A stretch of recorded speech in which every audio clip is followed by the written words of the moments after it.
1920년 독일 바이마르 공화국에서는 빵 한 덩이를 사려면 수레에 지폐를 가득 싣고 가야 했습니다. 돈이 없는 게 아니라 화폐 가치 자체가 폭락한 하이퍼 인플레이션 상황이었거든요. 지금 2026년 당신의 뇌 안에서 정확히 같은 일이 벌어지고 있습니다. 도파민이라는 보상화폐가 빠른 속도로 가치를 잃어가고 있는데 대부분의 사람들은 그 사실조차 인식하지 못한 채 살아가고 있거든요. 글로리아 마크 캘리포니아대 교수가 20년간 추적한 결과가 있는데 2004년에 디지털 기기 앞에서 집중할 수 있는 평균 시간은 2분 30초였고 2024년에는 그게 47초까지 무너졌습니다. 20년 만에 집중력이 3분의 1로 줄어든 거예요. 이건 당신이 게으르거나 의지력이 부족해서 생기는 문제가 아닙니다. 디지털 환경 구조 자체가 당신의 뇌를 무너뜨리도록 설계된 거예요. 지금부터 그 작동 방식을 정확하게 파헤쳐 보겠습니다. 10년 전 SNS 알림 하나가 울렸을 때 느꼈던 설렘을 기억하시나요? 지금은 알림이 100개가 쌓여도 그 설렘이 잘 느껴지지 않는데 이건 흥미를 잃은 게 아니에요. 도파민 인플레이션이 이미 상당히 진행됐다는 신호입니다. 2012년에 사람들이 하루 동안 접하는 콘텐츠가 약 1,400개였는데 2025년 현재는 5,000개를 훌쩍 넘어섰습니다. 양이 늘어날수록 하나하나의 자극에 대한 뇌의 반응이 점점 둔해지는 건데 뇌가 과포화 상태에 적응하는 자연스러운 결과입니다. 숏폼 영상 하나를 볼 때 뇌에서 도파민이 47% 급증한다는 연구 결과가 있습니다. 문제는 그 상태가 채 1분도 안 돼서 사라진다는 거예요. 뇌는 즉시 다음 자극을 찾기 시작하고 결국 무한 스크롤을 멈추지 못하게 됩니다. 이게 반복되면 뇌의 도파민 수용체가 과포화 상태가 됩니다. 책 읽기, 운동, 깊은 사고가 주는 보상이 수용체에 도달하지 못하게 되는 거거든요. 진짜 가치 있는 자극이 감지조차 안 되기 시작하는 겁니다. 바이마르 시민들이 지폐를 아무리 많이 가져도 빵을 살 수 없었던 것처럼 당신의 뇌도 자극을 아무리 많이 받아도 만족을 얻지 못하는 상태로 서서히 변해가고 있습니다. 이게 도파민 인플레이션 위기의 본질이에요. 의사결정과 집중을 담당하는 전두엽 활동이 감소하고 감정 반응을 담당하는 편도체가 과활성화됩니다. 뇌의 우선순위 자체가 뒤바뀌는 건데 신경 영상 연구에서 SNS 과사 사용자들의 뇌 패턴이 도박 중독자의 뇌와 유사하게 나타난다는 점에서 이건 결코 가볍지 않습니다. 전 세계 광고 산업 규모가 1조 2천억 달러인데 이 시장 전체가 단 하나의 자원에 의존하고 있습니다. 바로 당신의 눈이 화면에 머무는 시간이에요. 수조 원이 당신의 뇌 보상 회로를 정밀하게 공략하는 데 쓰이고 있거든요. 하루에 SNS를 3시간 이상 사용하면 오프라인에서 집중력을 유지하는 능력이 28% 낮아지고 5시간 이상이면 주의 분산 증상이 나타날 확률이 33%까지 올라갑니다. 수치가 구체적으로 말해주는 거예요. 이건 느낌이 아니라 데이터입니다. 청소년 기준으로 앱 전환 주기가 평균 44초입니다. 10년 전에는 2분 30초였는데 5분의 1 수준으로 줄어든 거예요. 성인도 다르지 않아서 2024년 기준 미국인은 하루 평균 205번 스마트폰을 확인하는데 이건 깨어있는 동안 5분마다 한 번꼴입니다. 그런데 이 잦은 전환이 단순히 집중을 방해하는 수준이 아닙니다. 워싱턴대 소피 르로이 교수 연구에 따르면 작업을 중단했다가 다시 돌아올 때 완전한 집중 상태로 재진입하는데 평균 23분이 걸리거든요. 작업 전환 한 번이 23분을 날리는 겁니다. 하루에 10번만 확인해도 집중력 재진입에만 230분이 소모됩니다. 시간이 없는 게 아니에요. 59%의 직장인이 30분 이상 디지털 방해 없이 집중하는 게 불가능하다고 했는데 깊은 집중이 필요한 작업들이 사실상 접근 불가능한 영역이 된 겁니다. 이 상태가 지속되면 진짜 노력이 주는 보상이 뇌에서 제대로 처리되지 않게 됩니다. 운동해도 공허하고 뭔가를 완성해도 성취감이 없고 깊은 독서를 해도 지루하기만 한 거예요. 도파민 시스템이 무너진 상태에서 의지력만으로 버티는 건 악순환의 시작입니다. 이 상태에서 더 열심히 노력하려는 건 하이퍼 인플레이션 중에 돈을 더 많이 벌어서 해결하려는 것과 같습니다. 근본이 잘못된 접근이에요. 필요한 건 더 강한 의지력이 아니라 자극의 공급 자체를 줄이는 겁니다.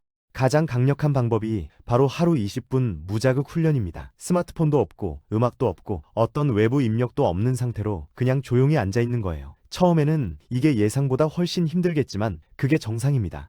뇌가 그 상태를 견디지 못하고 비상신호를 보냅니다. 처음 3일에서 5일 정도는 3분이 30분처럼 느껴질 수도 있거든요. 이건 불량이 아니에요. 과공급 상태에서 정상화되는 과정에서 나타나는 금단 반응입니다.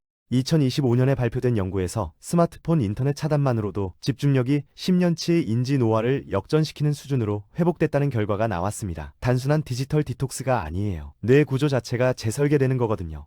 48시간 디지털 디톡스만으로도 주의력과 작업 기억이 23% 향상됐다는 데이터도 있습니다. 뇌는 환경이 바뀌면 그에 맞춰 스스로 적응하거든요. 회복 속도가 생각보다 훨씬 빠를 수 있어요. 10일에서 14일이 지나면 수용체 민감도가 다시 올라오기 시작합니다. 산책 후 상쾌함이나 짧은 집중 후 성취감 같은 작은 보상들이 다시 의미 있게 느껴지기 시작해요. 도파민의 실물 가치가 회복되고 있다는 신호입니다. 하지만 이 단계에 도달하기 위해서는 반드시 넘어야 할 장벽이 하나 있습니다. 바로 시작 30초 전의 문제인데 이 짧은 순간이 결과를 완전히 갈라놓습니다. 여기가 가장 중요한 전쟁터예요. 뭔가를 하려고 결심했을 때 시작 직전 30초 동안 뇌가 재협상을 시도합니다. 지금 꼭 해야 해? 나중에 해도 되지 않나? 이 신호가 한번 열리면 이미 진 겁니다. 협상이 시작되면 편안함이 이깁니다. fMRI 연구에서 확인된 사실인데 뇌는 6개월 후에 자신을 현재와 다른 인물로 처리합니다. 미래를 위해 지금 희생하는 게 낯선 사람을 위해 희생하는 것처럼 느껴지는 거거든요. 당연히 현재의 편안함이 이길 수밖에 없는 구조입니다. 해결책은 협상창이 열리기 전에 신체가 먼저 움직이는 겁니다. 파일을 여는 것, 책상에 앉는 것, 운동화를 신는 것. 이 작은 물리적 행동 하나가 할까 말까라는 질문이 나오기도 전에 시작을 확정짓습니다. 실제로 첫 동작을 시작하면 내가 느끼는 저항이 약 절반 수준으로 줄어든다는 연구 결과가 있습니다. 감정이 행동보다 앞서야 한다는 건 착각이에요. 행동이 먼저이고 감정은 그 다음에 따라오는 겁니다. 도파민 공급 줄이기와 시작 장벽 낮추기, 이 두 가지는 반드시 함께 작동해야 합니다. 하나만 해서는 효과가 절반으로 반감되거든요. 시스템 전체를 같이 바꿔야 뭔가가 달라지기 시작합니다. 그 다음으로 성과를 어떻게 측정하느냐도 결정적입니다. 대부분의 사람들은 연속 기록에 집착하죠. 30일 연속 운동, 60일 연속 독서. 그런데 이 방식에는 치명적인 약점이 숨어 있습니다. 하루라도 빠지면 전체가 무너지는 느낌이 들고 뇌는 그 순간 실패했다고 해석합니다. 많은 사람들이 바로 그 지점에서 완전히 포기해버리거든요. 이게 대부분의 결심이 3주를 못 버티는 구조적 이유예요. 규율 있는 사람들도 완벽하지 않습니다. 그들과의 진짜 차이는 절대 실패하지 않는 게 아니라 실패 후에 얼마나 빠르게 다시 시작하느냐에 있거든요. 빠른 복귀 속도가 진짜 실력입니다. 측정 기준을 바꿔보세요. 며칠 연속 성공했나가 아니라 실수 후 며칠 만에 다시 시작했나를 보는 겁니다. 처음에는 7일이 걸릴 수 있고 한 달 후에는 3일로, 2달 후에는 하루 안으로 줄어들거든요. 그 간격이 줄어드는 것 자체가 성장입니다. 경제도 한 번도 불황이 없는 나라는 없지만 위기 후 빠르게 회복하는 경제가 결국 강해지는 것과 같은 원리예요. 완벽보다 회복력이 훨씬 중요합니다. 약 90일 동안 이 방식을 지속하면 흥미로운 변화가 생깁니다. 도파민 시스템이 진짜 성취와 다시 연동되기 시작하고 행동이 선택이 아니라 정체성의 일부로 굳어지기 시작하거든요. 이게 변곡점입니다. 어느 순간부터는 그 행동을 하지 않으면 오히려 이상한 느낌이 듭니다. 운동을 빠지면 뭔가 불편하고 집중 시간이 없으면 찜찜한 거예요. 습관이 완전한 정체성이 된 상태가 바로 이겁니다. 뇌는 자신이 정의한 정체성을 보호하려는 성질이 있습니다. 운동이 취미가 아니라 나는 운동하는 사람이라는 정체성이 되는 순간 뇌가 그 정체성을 유지하기 위해 스스로 움직이기 시작하거든요. 양치질을 할까 말까 고민하는 사람은 없습니다. 그냥 하는 거예요. 목표는 당신이 키우려는 그 습관을 양치질처럼 만드는 겁니다. 논쟁 없이, 조건 없이 자동으로 실행하는 행동으로 바꾸는 거거든요.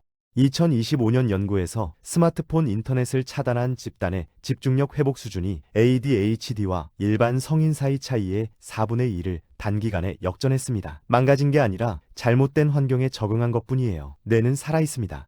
회복할 수 있습니다. 다만 그 회복은 의지력을 더 짜내는 방식이 아니라 뇌에게 올바른 환경을 다시 만들어주는 방식으로 이루어집니다. 환경이 바뀌면 뇌는 반드시 그에 맞춰 따라오거든요. 결국 문제는 당신이 약한 게 아닙니다. 도파민 공급이 폭발적으로 늘어난 이 환경에서 의지력만으로 버티는 건 구조적으로 불가능한 거거든요. 잘못된 건 당신이 아니라 시스템 자체입니다. 자극 공급을 줄이는 것, 시작 30초 전 협상을 차단하는 것, 복귀 속도로 성과를 측정하는 것, 이 세 가지가 맞물릴 때 뇌는 스스로 정상화되기 시작합니다. 세 가지 동시에 해야 해요. 거창한 변화가 필요한 게 아닙니다. 하루 20분 아무 자극 없이 그냥 앉아있는 것부터 시작해보세요. 처음 며칠은 불편하겠지만 그 불편함이 바로 뇌가 회복을 시작했다는 신호입니다. 1920년대 독일은 결국 화폐 개혁으로 하이퍼인플레이션을 완전히 잡아냈습니다.